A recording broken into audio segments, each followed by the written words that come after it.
काली नजर। माँ, माँ। अरे क्या माँ माँ कर रहा है? बकरी का बच्चा है क्या? अरे माँ, मजाक छोड़ो। मुझे फाइनली वो मेन चौराहे वाली दुकान मिल गई है। अब देखना, आपका बेटा दुगनी स्पीड से पैसा कमाएगा। ओफो, ये क्या? मेरी ऑनलाइन मेकअप क्लास चल रही है। इतनी जोर से क्यों बोल रहे हो आप दोनों? अरे मेरी धर्म पत्नी जी, मेकअप क्लास बाद में करना। वो चौराहे वाली दुकान मिल गई है हमको। अरे वाह! रुको, मैं अपनी माँ को फोन लगाकर बता देती हूँ। अरे मैं भी अपने रिश्तेदारों को बता देती हूँ। कितनी खुशी की बात है। हाँ हाँ, मैं भी अपने दोस्तों को बता देता हूँ। 1 हफ्ते बाद रजिस्ट्री है। बस, घर में खुशी का मौका था। उन तीनों ने अपने अपने फोन उठाए और लोगों में बात फैलाना शुरू कर दिया। और रही सही कसर, श्वेता बहू ने अपने पड़ोस में सबको बताकर कर दी। अरे वर्मा आंटी, अब हम भी जल्दी कार ले लेंगे। घर का रेनोवेशन होगा और ठाट से रहेंगे हम भी। अरे, ऐसा क्या हुआ? लॉटरी बाटरी लग गई है क्या? अरे, इस बार चौराहे वाली मॉल में हमको भी दुकान मिल गई है। दुकान नंबर 21, जो एकदम चौराहे पर है। अब ग्राहक बढ़ेंगे तो आमदनी भी बढ़ेगी ही ना। अरे वाह, कितनी खुशी की बात है। मैं बहुत खुश हूँ तुम्हें इतना खुश देख के। बाकी एक बात कहूँ, सबको मत बताते फिरना। किसी की नजर लग जाएगी तो खुशी की खबर वापस लौट जाएगी। हैं? ऐसे थोड़ी ना होता है। अब डरा रही हो। अरे सही कह रही हूँ। काली नजर कहते हैं इस चीज को, जब आप किसी को कुछ बताओ और वो काम बिगड़ जाए। अरे लेकिन मैं तो। तुमने सबको बता दिया ना? हाँ, फोन लगा लगा के। अब बच के रहना। काली नजर बड़ी खतरनाक होती है। श्वेता इतनी खुश रहती है कि वो वर्मा आंटी की बात पर ध्यान ही नहीं देती, जबकि पड़ोस में और भी लोगों से खुशी की खबर शेयर करती रहती है। अगले दिन राजेश बहुत दुखी होकर घर आता है। अरे बेटा, क्या हुआ? मुंह क्यों सूजा हुआ है? मधुमक्खी ने काट लिया क्या? माँ, वो दुकान किसी और के पास चली गई। किसी ने ज्यादा भाव लगा दिया। अरे पर बात तो आपसे हुई थी ना उस दुकान वाले की। हाँ, आज मैं टोकन अमाउंट देने गया था, तब मुझे पता चला। कोई आकर सुबह मुझसे पहले ही ज्यादा अमाउंट दे गया। हम्म, काली नजर। क्या? क्या कहा? वर्मा आंटी ने समझाया था कि किसी को बताना मत, वरना काली नजर लग जाएगी। अच्छा, तुम्हें उनकी बात मान लेनी चाहिए थी। उनकी बात मान लेती, लेकिन उसके पहले ही सबको बता चुके थे ना हम तीनों। अरे अगली बार से ध्यान रखेंगे। कोई भी नई चीज होगी तो किसी को नहीं बताएंगे। तीनों कुछ दिन ऐसे ही रहते हैं, पर एक दिन श्वेता को एक मेल आता है। राजेश, मेरा ऑनलाइन मेकअप कोर्स कंप्लीट हो गया। अब मैं खुद का पार्लर खोल सकती हूँ। अरे वाह, अपने मोहल्ले में ही खोलते हैं। ये जो घर के सामने दुकान है ना, वहीं। हाँ, यहाँ सस्ती भी मिल जाएगी।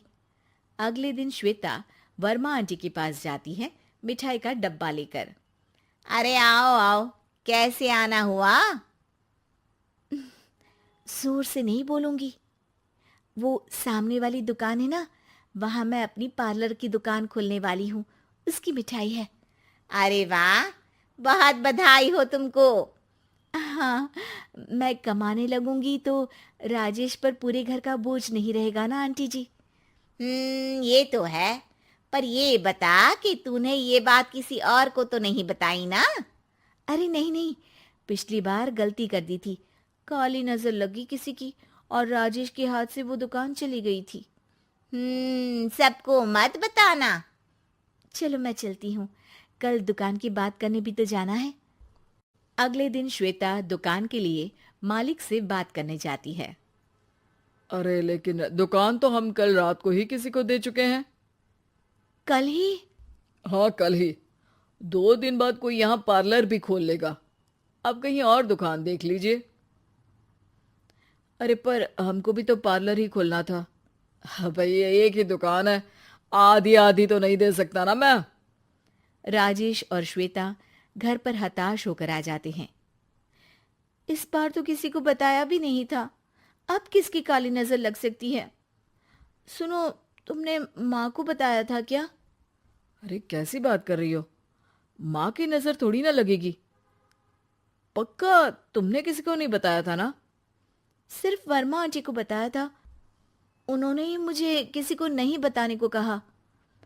अरे यार, तुम भी सही हो, मेरी माँ को नहीं बताने को कह रही हो, पर वर्मा आंटी को बताना तुम्हें जरूरी लगा। अरे वर्मा आंटी ने ही तो काली नजर के बारे में बताया था ना, वो हमेशा हमारा भला ही तो चाहती है।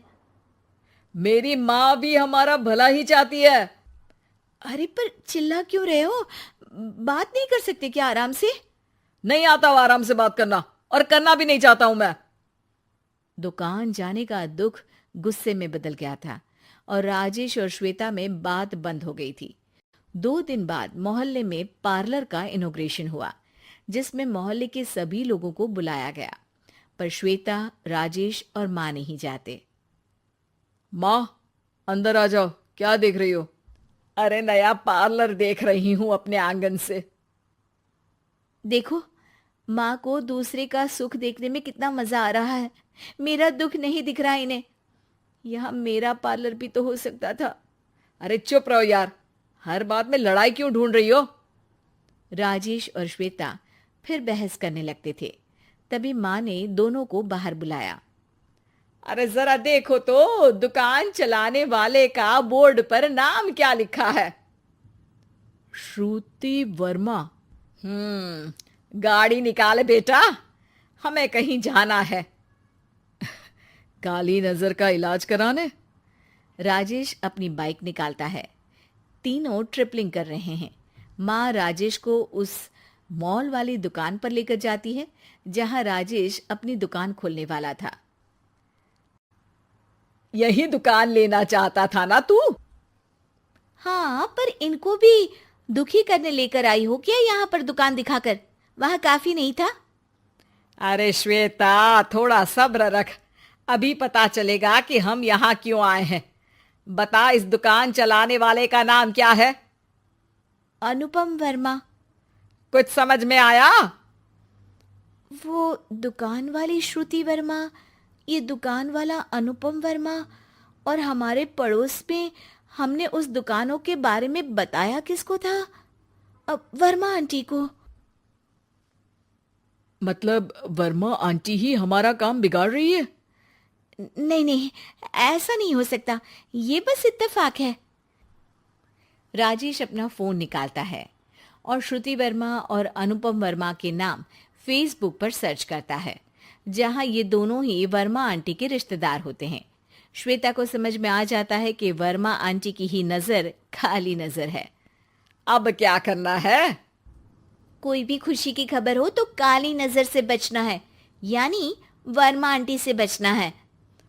अरे पर मुझे ये समझ में नहीं आया कि वो हमारे साथ ऐसा क्यों करेंगी। अरे बेटा, एक सीख है, दूर के आदमी को आपकी तरक्की से कम परेशानी होगी, पड़ोसी को ज्यादा। दोनों माँ की बात में हामी भरते हैं और अगला काम चुपचाप करने की कसम खाते हैं, ताकि आगे से वर्मा आंटी कोई काम ना बिगाड़ सके।